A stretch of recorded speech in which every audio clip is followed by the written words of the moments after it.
Greetings, Earthlings! I'm back with another review of a broadcast dynamic microphone. So today we're reviewing this guy, the Electro Voice RE27 N, and I do want to quickly note that normally when I'm reviewing a microphone, I would leave it in the neutral mode the entire time, but I have the high cut filter enabled on this, and you'll understand a little bit better why when we test all of them, but I just wanted to point that out. If you want to pick up this microphone, it'll set you back around $500, and I am connecting it directly to the 2i2 2nd gen with the input gain set at around 3 o'clock, no post-processing, but I will likely boost it in post, so check the doobly-doo to see what I did. Now let's talk about, wait, that's not what it came in. Now let's talk about what comes in the box. First off, the microphone comes in this hard shell carrying case. You do obviously get the microphone. You get a provided microphone mount, which does have a 5/8 to 3/8 inch microphone stand adapter, and you get some documentation. As far as the build quality, this is another excellent feeling microphone, just like every other Electro Voice microphone that I've tested so far. It has an all steel body as well as a nice metal mesh grill. It is pretty dang heavy, coming in at 1 pound 9 ounces or 709 grams. That sounds off, but that's what it says on the spec sheet, so we'll go with it.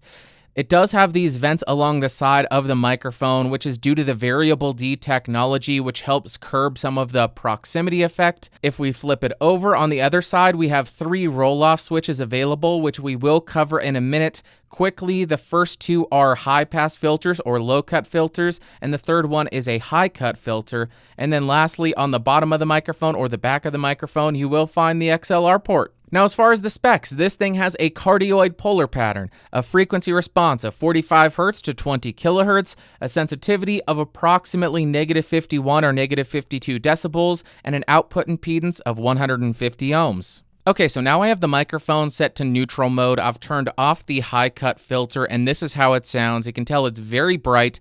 And now let's go ahead and move through the switches, and we'll start with number 1. So currently I have the first switch enabled, and I am holding it here because this switch is broken on my microphone, but this is a 6 decibel roll-off starting at around 250 Hz, and this is how it sounds. Now I've initialized the middle switch, which is a 12 decibel roll-off starting at around 1000 Hz. So this is a very broad bass cut, and I just am not a big fan of either of these cuts. And now I've initialized the third switch on this microphone, which is a 3 decibel cut to the big presence and treble boost on this microphone. And if I can be completely frank with you guys, this is the only way that I would personally choose to run this microphone. And I'm going to go ahead and leave the high cut on for the rest of the video. Okay, right now I'm speaking into the front of the Electro Voice RE27 N, and we'll go ahead and move around to 90 degrees, and it gets pretty nasty around here.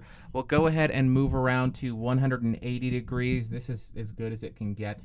Then we'll continue back around to 90 degrees, where it's just very honky, and then we'll go around to 0 degrees again. Okay, now I'm typing on a keyboard with Cherry MX Blues to show you how much of my voice versus how much of the keyboard this microphone picks up.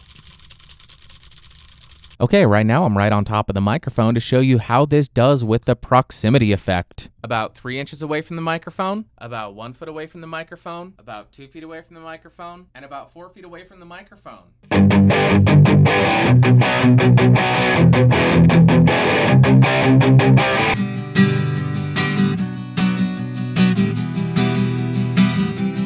Hey Electro Voice, I wasn't expecting to like this mic, but I'm pleasantly surprised.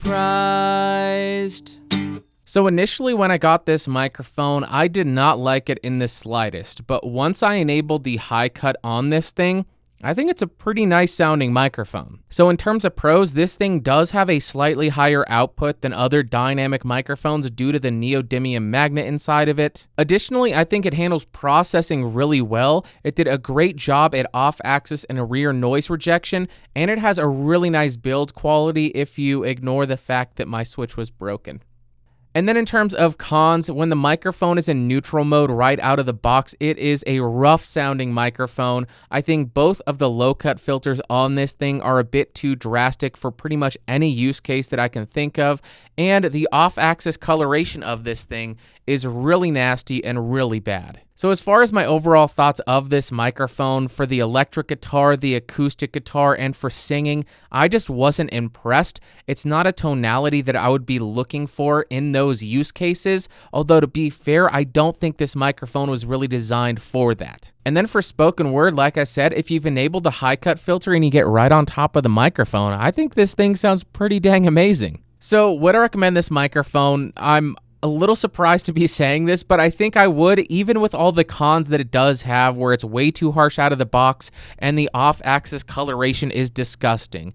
And I say that because with the high cut enabled, and if you get right on the microphone, I think it has a surprisingly smooth and really nice tone to it. And it also did a really great job at off-axis and rear rejection, which is ideal if you're in a broadcast or a podcast situation. Alright guys, that's going to do it for today. If you enjoyed the video, go ahead and give me a thumbs up. If you hated it, thumbs down. If you want to influence the gear that I review, head over to geeksrising.com/podcastage and go cast a vote there. Want more videos like this? Click the logo beneath me and hit that bell button down by my name. Check out the Discord server, link in the description, and I'll see y'all next time. Thanks for watching. Bye.